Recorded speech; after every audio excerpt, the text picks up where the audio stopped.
یہ داستان ہے ایک ایسے نوجوان کی جس نے تنہا وہ کام کر دکھایا جسے کئی ممالک کی فوجیں مل کر بھی نہ کر سکی تھیں۔ یہ کہانی شروع ہوتی ہے 1907 عیسوی سے۔ آکسفورڈ جیسی اسکول میں پڑھنے والا ایک طالب علم تھامس لارنس۔ یہ لڑکا باقی اسٹوڈنٹ سے کافی الگ تھا۔ جہاں باقی لڑکوں کو کھیل کود اور اپنی ہم عمر لڑکیوں میں دلچسپی ہوتی، وہاں اسے دلچسپی تھی تاریخ کی ضخیم کتابوں سے۔ یہ اکثر تاریخی کتابوں، بالخصوص وہ کتابیں کہ جن میں صلیبی جنگوں کا تذکرہ ہو، بہت شوق سے پڑھتا تھا۔ یہ صلیبی لشکروں کے عروج اور زوال، ان کی غلطیوں اور ناکامیوں پر غور و فکر کرتا اور خود کو ان کی جگہ محسوس کرتا تھا۔ تھامس لارنس کا یہ جنون اس حد تک بڑھا کہ اس نے ان رستوں پر سفر کی ٹھانی کہ جن سے کئی صدیاں پہلے صلیبی افواج گزر کر مسلمانوں پر حملہ آور ہوئی تھیں۔ وہ مسلمان ممالک کے دوروں پر نکلا۔ یہاں لارنس نے ان قلعوں کی سیر کی جو صلیبی افواج نے تعمیر کیے تھے، اور دوسری تاریخی نوعیت کی عمارات میں بھی مصروف تحقیق رہا۔ اس کی دلچسپیاں دیکھتے ہوئے اسے برطانوی محکمہ آثار قدیمہ میں ملازمت مل گئی۔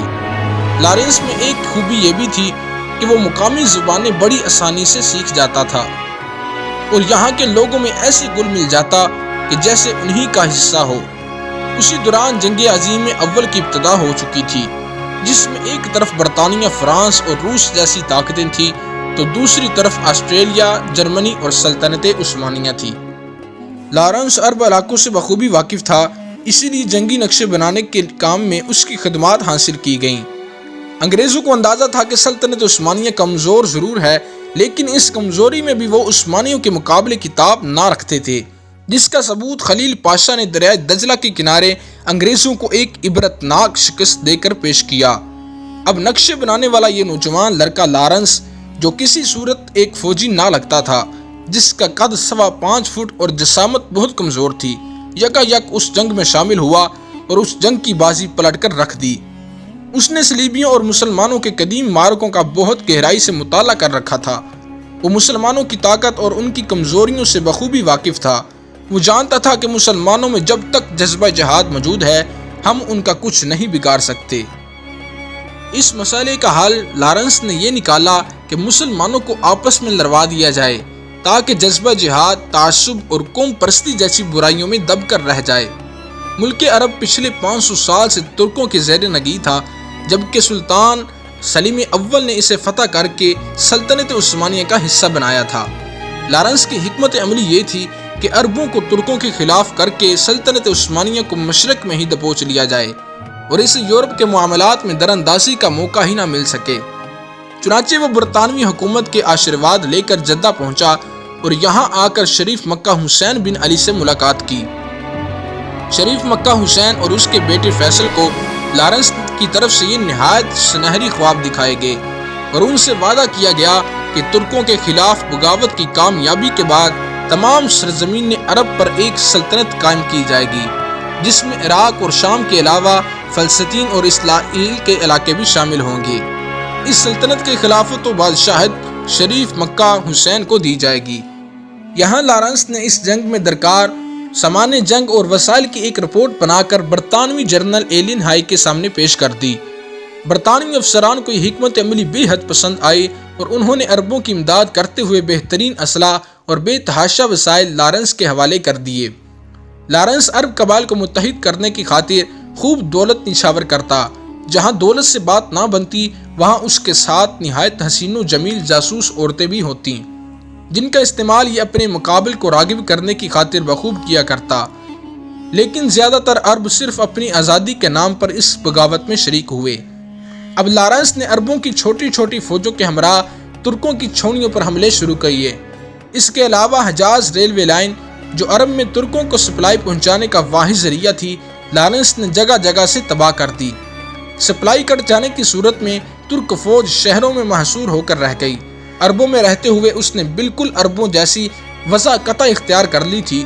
یہ عربی لباس پہنا کرتا، ان کے ساتھ نمازیں پڑھتا، جبکہ اسے بہت ساری قرآنی آیات حفظ تھیں، جنہیں بطور حوالہ یہ اکثر جگہ پر استعمال کیا کرتا تھا۔ صحرائے عرب میں ایسے دشوار گزار راستے طے کرتا کہ عرب بھی اسے دیکھ کر حیران رہ جاتے۔ نہ ڈر ایسا تھا کہ عورت کا بیس بدل کر ترکوں کے خیموں میں گھس جایا کرتا، جبکہ ترک اس کی تلاش میں پیسہ پانی کی طرح خرچ کر رہے تھے۔ چھوٹی موٹی کامیابیاں سمیٹتے اب لارنس نے عقبہ نامی چھاؤنی پر قبضے کی پلاننگ شروع کی، جو دفاعی نقطۂ بہت اہمیت کی حامل تھی، لیکن لارنس اس پر سامنے سے حملہ آور ہونے کی بجائے اپنی چھوٹی سی فوج کے ہمراہ ایک پرخطرہ صحرا کے سفر کرتا ہوا پیچھے سے حملہ آور ہوا، اور بڑی جد و جہد کے بعد عقبہ فتح کر لیا گیا۔ دوستو، ترکوں اور اتحادی فوج کے لیے یہ بات نہایت حیرت ناک تھی کہ عقبہ جیسی مضبوط چھاؤنی چند 100 اربوں نے کیسے فتح کر لی۔ لارنس نے اس پر بس نہیں کیا، بلکہ وہ مختلف چھوٹی بستیوں اور قصبوں پر یلغار کرتا پہلے ڈیرہ اور پھر دمشق تک جا پہنچا، اور پھر دمشق پر بھی بغیر کسی بیرونی امداد کے عربوں کا قبضہ ہو گیا۔ جرمنی اور سلطنت عثمانیہ کی شکست پر اس جنگ کا اختتام ہوا۔ دوستو، اس جنگ میں پوری برطانوی فوج نے سلطنت عثمانیہ کو اتنا نقصان نہ پہنچایا تھا کہ جتنا صرف اس 5 فٹ 4 انچ کے انگریز لارنس نے پہنچایا۔ اب وقت آتا ہے وعدے وفا کرنے کا، کہ جو لارنس کی جانب سے عربوں کے ساتھ کیے گئے، جن میں ایک وسیع و عریض عرب کی ریاست کا قیام تھا، لیکن سلطنت عثمانیہ کے بہترین حصوں کو پہلے ہی روس، برطانیہ اور فرانس آپس میں تقسیم کر چکے تھے۔ چنانچہ عربوں کو صرف ایک بے آب و گیا ریگستانی علاقے کے علاوہ کچھ نہ مل سکا۔ جنگ عظیم اول کا سب سے بڑا نقصان مسلمانوں کو ہوا کہ جب ایک مستحکم مسلم ریاست کی جگہ مسلمان کئی چھوٹے چھوٹے ٹکڑوں میں بٹ گئے، اور آج تک بٹے ہوئے ہیں۔ لارنس یعنی لارنس آف عربیہ جنگ عظیم کے بعد ایک نامعلوم مہم کے لیے ہندوستان روانہ ہوا، جہاں اس نے کئی دن کراچی میں بھی گزارے۔ اس کے بعد وہ ایک مرتبہ ہانگ کانگ میں نظر آیا، جبکہ ایک مرتبہ چین میں۔ ملازمت سے فارغ ہونے کے بعد اس نے اپنی آپ بیتی پر ایک مشتمل کتاب دانش کے 7 ستون تحریر کی۔ وہ تیز رفتار موٹر سائیکل چلانے کا شوقین تھا، اور مئی 1935 میں یہی شوق اس کی جان لے گیا۔ دوستو، 650 سال سے قائم سلطنت عثمانیہ، جس نے کئی عروج و زوال دیکھے، کئی بڑی بڑی فوجیں آئیں اور اسے ٹکرائیں، لیکن مسلمانوں کی یہ عظیم سلطنت اپنی جگہ بدستور قائم و دائم رہی۔ اسے شکست دی تو اپنے ہی اندر اٹھنے والی بغاوت نے، کہ جس کی سربراہی ایک ایسا شخص کر رہا تھا جو بظاہر تو عربوں کا ہمدرد و ہم نوا تھا، لیکن اندرونی طور پر ایک صلیبی، جو کہ اپنے آباء و اجداد کے لشکروں کی ہزیمت کا بدلہ چکانے آیا تھا، اور افسوس صد افسوس کہ وہ کامیاب بھی ہوا۔ دوستو، امید ہے آپ کو ویڈیو اچھی لگی ہوگی۔ لائک کریں، شیئر کریں، اور مزید ایسی ہی ویڈیوز دیکھنے کے لیے فیکٹیکل ورلڈ کو سبسکرائب کریں۔ شکریہ۔